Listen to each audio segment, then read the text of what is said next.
सेवण मां खे ख़बर ॾींदा हलूं तालका रिपोर्टर मोहम्मद सफ़र सेवाणी जी रिपोर्ट मुताबिक़ सेवण शहर में सियारो ईंदे ई सुई गैस जो प्रेशर घटिजी वियो। केतिरा चकर प्रिंट मीडिया ऐं इलेक्ट्रॉनिक मीडिया ते पिणु ख़बरूं हलियूं, पर सुई गैस सेवण जी इंतज़ामिया जे कन ते जूअं बि न चुरी। जॾहिं त सेवण शहर में अॻ में गैस जो प्रेशर घटियो, वरी गवर्नमेंट ऑफ पाकिस्तान ऐं सुई सदरन गैस डिपार्टमेंट तरफ़ां वरी सुई गैस जी लोड शेडिंग जो ऐलान कयो वियो। गैस जी लोड शेडिंग सेवण जे अवाम खे सख़्त परेशान कियो आहे। जॾहिं त गैस जी लोड शेडिंग जो को बि गैस इंतज़ामिया सेवण शेड्यूल जारी न कयो आहे।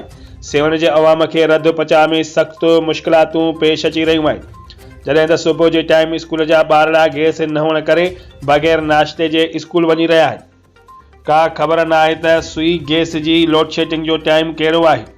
जॾहिं त वफ़ाक़ तरफ़ां गैस जी लोड शेडिंग जो ऐलान कयो वियो, जंहिं ते सेवण सुई गैस जी इंतज़ामिया अमल शुरू करे छॾियो आहे। सेवण जे अवाम सुई गैस जी लोड शेडिंग जे करे सख़्त परेशान नज़र अची रही आहे। सॼी सिंध मां सुई गैस जी लोड शेडिंग ख़त्म कयो ऐं सेवण शहर मां बि सुई गैस जी लोड शेडिंग ख़त्म कई वञे।